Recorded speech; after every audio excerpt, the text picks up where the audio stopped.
Hey everyone, just wanted to make a video here showing the progress I'm making trying to use AI to help me script for DCS missions. So, just I've had some luck with it. I think it's actually amazing. But uh, so here we are, Afghanistan map. You'll notice here there's a zone here called enemy zone. This is the mission editor. Uh, Friendly bases are all around the enemy zone: FOB Salerno, Ghazni Heliport, Kabul, Jalalabad, Bagram, and way down here, Kandahar. But so I'm just at this point, I'm focusing on this area right here. This is going to be the battle area. So let's run the mission, and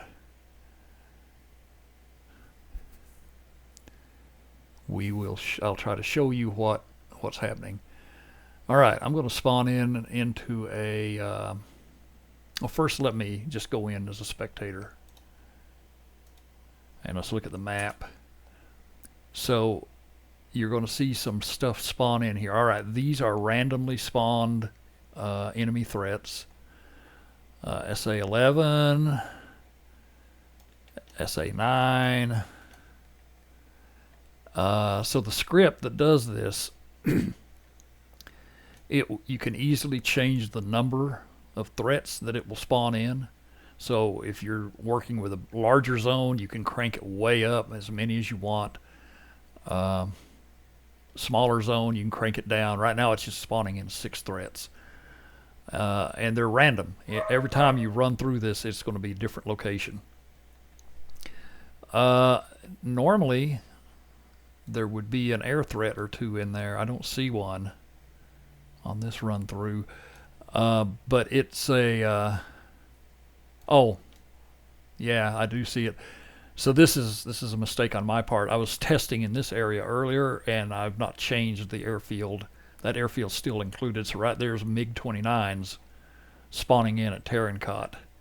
So I need to change that. I need to get everything up here. But you can use any airfield on the map. You can specify all that in the script. You can state the number of threats you want, how many ground threats you want, how many air threats you want, and once the air threats, or once the threat is eliminated, it will respawn another threat to replace it in a minute. Like 60 seconds later, it will put another threat on the map somewhere in a different location.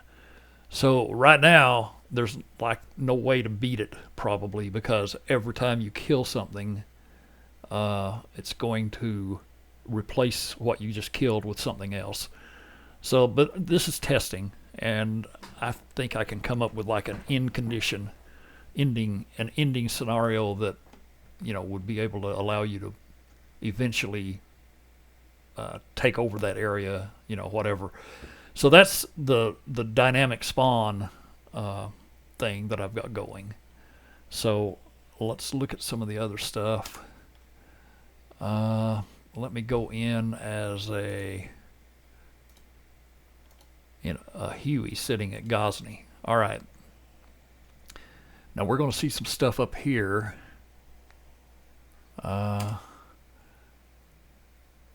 So we could go to other ground intel. Let's just go down the list. Ground intel. I've got it right now showing the nearest 3 enemy threats. So it's going to give you, and there's a SHORAD installation. It's SAM. 66 kilometers away at a heading of 20 degrees. Here's another SAM, 68 kilometers away at a heading of 13 degrees. Here's another SAM, 139 kilometers away at a heading of 82 degrees. And the script is configurable. You can have it show as many threats as you want. And if you'll notice, let's look at it again. This is showing an MGRS grid. So you could configure a laser weapon. What I do need to do is I need to put in the script where it will display if the target is stationary or if it's moving. because if it's moving, you can figure that out yourself by running the script a couple of times, and you can see if the distance changes.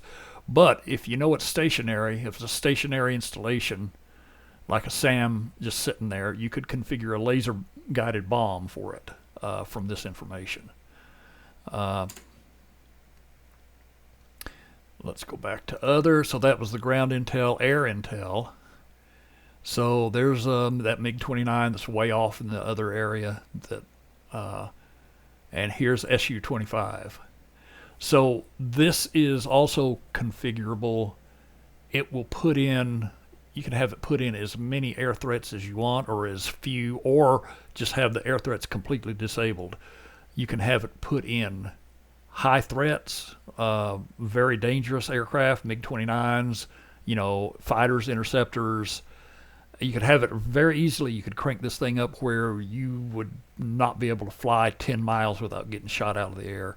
So you don't want that, because this mission is going to be basically focused on ground attack. And so, yeah, you could just leave the air threats completely turned off. No need to have them on there unless you just want them.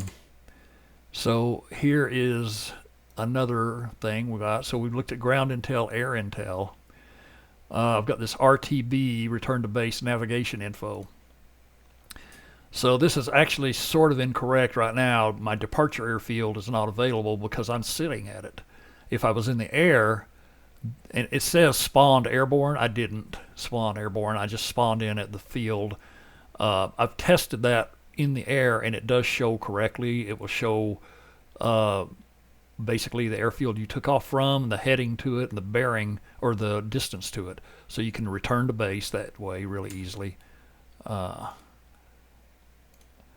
It also shows if there are any FARPs, where they're at. None are on this map right now, so none found. Nearest airfields, friendly airfields, Ghazni Heliport, I'm sitting at it, so it says it's 0.1 nautical mile. So I'm at that airfield. Kabul is the next closest friendly airfield, and it is, I need to change that where it displays longer, I guess, but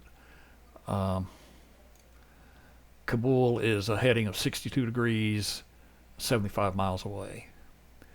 So that's the RTB info. Let's see what else. So this is the resupply thing. So what I've got here is a script that will give an alert on the screen. You can specify the airfields that you want this thing to give you alerts for. And you can set a threshold in the script. If you want to say, for instance, here at Ghazni, I think I've got the threshold set at 20 tons of fuel. And if the jet inventory fuel falls below that point, it'll give you an alert on the screen. And I'll show you what that looks like.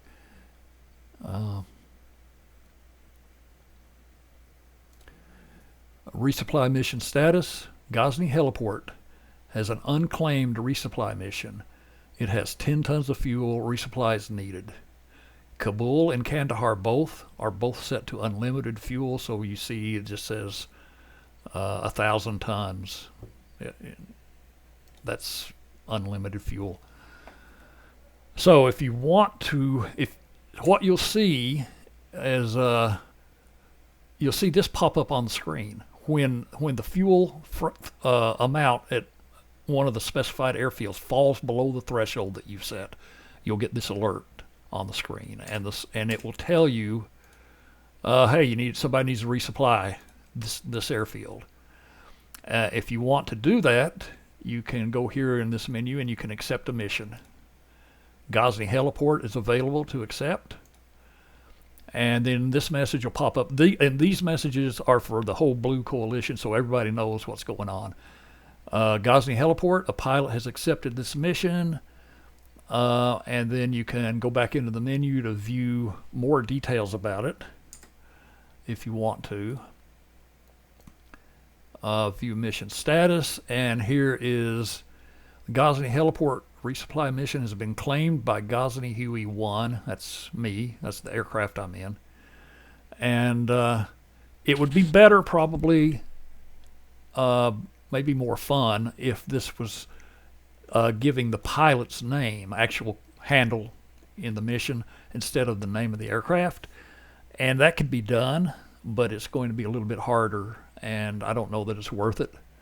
So that's what I've got going right now. What else have we got? Resupply missions. That's pretty much it. So that's the stuff I've been working on, and I'm trying to get it all together. And there's still, I don't know if this is going to be. I mean, you're not going to know how well any of this works until you get pilots in here flying and trying it out, testing it. And there may be stuff that's broke, that, you know, maybe stuff that's unnecessary, or maybe some, probably more likely, some stuff needs to be added to it that would be very necessary, that I'm just not thinking of yet. But as soon as I get my server back up and running, I'll have this up and people can jump in and test it out. So, yeah, that's what I got going. Let's see, Alt F9 to